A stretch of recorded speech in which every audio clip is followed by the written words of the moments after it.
Assalamualaikum warahmatullahi wabarakatuh. Selamat pagi pemirsa, apa kabarnya Anda hari ini? Senang sekali saya Felicia Abelinda kembali hadir menemani pagi hari Anda di program Inspirasi Pagi. Pemirsa, ketika kita mendengar kata umroh, seringkali yang terbayang di benak kita adalah perjalanan ke Tanah Suci. Perjalanan ibadah melihat Ka'bah secara langsung, tawaf, sa'i, dan juga memanjatkan doa di tempat yang penuh kemuliaan.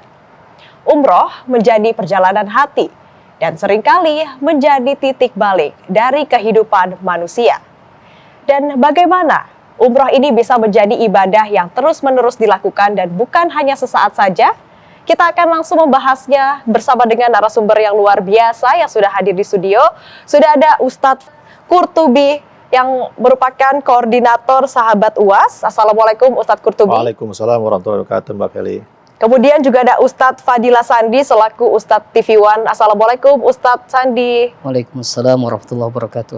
Oke, dan juga ada Mas Dendi Dwi Putra selaku praktisi logam mulia. Assalamualaikum Mas Dendi, selamat pagi. Selamat pagi, waalaikumsalam warahmatullahi wabarakatuh.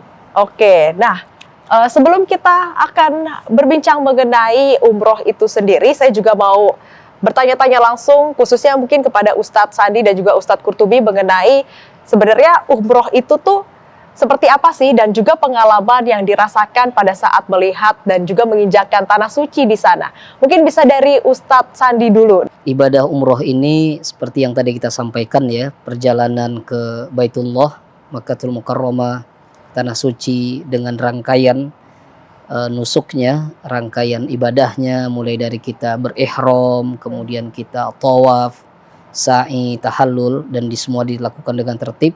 Tentu memiliki makna dan pelajaran tersendiri ya buat kita semuanya. Nah, makanya sejak kita berihram itu sendiri ada pengondisian bagaimana sejatinya kita itu menyadari ya hakikat hidup kita ini. Ketika kita berihram itu semua dengan berbagai latar belakang pada akhirnya memakai pakaian yang sama, pakaian ihram. Kita melepas status-status duniawi itu untuk sama-sama menghadap Rabb kita. Kemudian juga disunnahkan ketika kita menuju tempat untuk tawaf, kita bertalbiyah gitu ya. Labbaik Allahumma labbaik, labbaik la syarika laka labbaik ya. Di mana itu maknanya adalah kita memenuhi panggilanmu ya Allah. Di situ kemudian perasaan kita hanyut gitu ya. Dengan kerinduan dan juga dengan penghayatan bahwa kita ini sejatinya tengah dipanggil oleh Allah. Tengah dipanggil oleh Allah. Jadi ini miniatur kita sebelum pada akhirnya nanti menghadap Allah Subhanahu wa taala. Dengan pakaian yang sama, pakaian ihram yang hanya beberapa helai itu, bayangkan itu bagaikan kain kafan kita ya. Sehingga itu menjadi spiritual tersendiri ya, menjadi pengalaman yang mendalam tersendiri tentunya. Begitupun ketika tawaf, sa'i dan lain sebagainya. Oke, wah, Masya Allah, memang itu sebuah panggilan hati juga ya Ustadz ya. Iya. Nah Ustadz Sandi, ini saya juga sering sekali melihat masyarakat yang melakukan perjalanan umroh ini sering sekali menangis pada saat tawaf dan juga ibadah-ibadah lainnya, rangkaian ibadah lainnya pada saat umroh. Itu bagaimana Ustadz melihatnya dan juga perasaannya pada saat itu?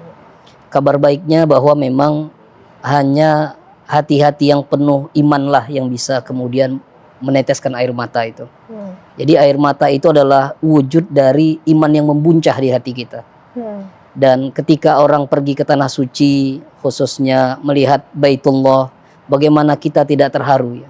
Yang selama ini kita dari seluruh penjuru dunia sholat menghadap ke arah kiblatnya Ka'bah, dan pada momen kali itu kita langsung melihat di hadapan kita. Masya Allah. Kalau dari Ustadz Qurtubi sendiri seperti apa pengalaman pada saat melihat Ka'bah secara langsung dan juga melihat banyak sekali masyarakat yang mungkin langsung menangis, terharu gitu.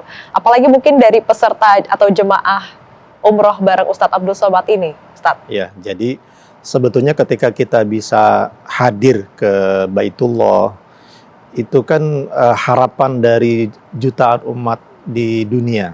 Ya, betul. Nah, semua orang mungkin mintanya sama, berdoa sama, pengen supaya ke Baitullah gitu. Betul. Tapi ketika kemudian kita dipilih oleh Allah menjadi orang yang bisa kemudian menginjakkan kaki ke Baitullah, itu kan rasa yang sangat luar biasa ya. Betul. Dia tidak identik dengan kekayaan, karena boleh jadi ada orang kaya pun belum tentu bisa menginjakkan kaki ke Baitullah gitu. Yeah. Jadi rasa itu yang mungkin muncul di hati orang yang bisa ke Baitullah itu, bahwa dari sekian jutaan orang yang berdoa pengen ke sana, dia dipilih oleh Allah untuk berkunjung melaksanakan ibadah di depan Baitullah. Jadi rasa itu yang mungkin saya rasakan ketika juga pertama ngelihat Ka'bah Baitullah itu seperti itu. Betapa bersyukur, kemudian sangat ya luar biasa takjub ya, sebuah bangunan yang itu punya nilai sejarah dari zaman ke zaman ya, dari masa-masa Nabi terdahulu. Sekarang kita diberikan kesempatan untuk bertemu dan melihat langsung bangunan Ka'bah tadi itu. Kesan pertama yang kemudian akhirnya tak terasa air mata ini akhirnya tumpah gitu. Nah, Ustadz Qurtubi, ini mungkin pemirsa di rumah juga penasaran bagaimana pengalaman dari jemaah-jemaah dari umroh bareng Ustadz Abdul Somad yang pernah melakukan umroh bersama Ustadz Abdul Somad, itu perasaannya seperti apa? Ya, jadi sosok Tuan Guru Ustadz Abdul Somad ini kan sosok yang sampai sejauh ini alhamdulillah masih diminati para jamaahnya. Jadi berbagai macam daerah di Indonesia, bahkan di luar negeri juga gitu. Cuma kemudian jamaah ini kan melihat beliau hanya dari kejauhan. Ketika tablik akbar mungkin boleh jadi dia hanya di paling ujung dari podium yang begitu tenda panggung yang begitu jauh kan begitu. Atau mungkin di televisi dan lain sebagainya. Nah, ketika kemudian jamaah ini diberi kesempatan untuk umroh bersama dengan Ustadz Somad, itu sangat dekat sekali ya. Bahkan kita ketika kajian di Madinah itu kita bagi menjadi dua tahap ya. Karena kalau seumpama 1.000 jamaah itu kan kapasitas kebun kurma juga sangat terbatas. Jadi dibatasi. Jadi pernah bahkan kami buat itu satu sesi itu hanya sekitar 250 jamaah ketika itu.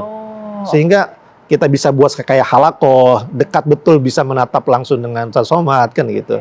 Kemudian ya waktu sangat panjang sehingga bisa ada pertanyaan yang lebih dalam lagi yang bisa disampaikan oleh jamaah. Kemudian kita kasih kesempatan. Selama ini kan jamaah kadang mohon maaf ya berebut ingin berfoto dengan Tuan Guru Ustadz Abdul Somad ya. Sampai mencuri-curi kesempatan selfie segala macam. Di situ malah kita siapkan waktunya gitu. Jadi jamaah itu di bawah pohon korma gitu kan, dia dengan keluarga berfoto langsung tanpa harus desak-desakan gitu.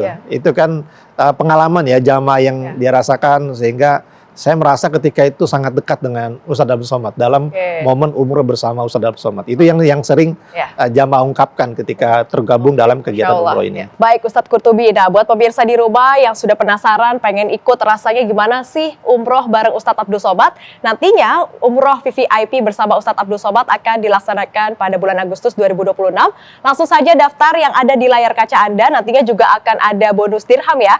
Dari Mas Dendi juga nanti akan menjelaskan bagaimana bonus dirham itu, dan juga untuk umroh nanti akan didampingi oleh Ustadz Sandi. Dan jangan kemana-mana pemirsa, tetaplah di Inspirasi Pagi.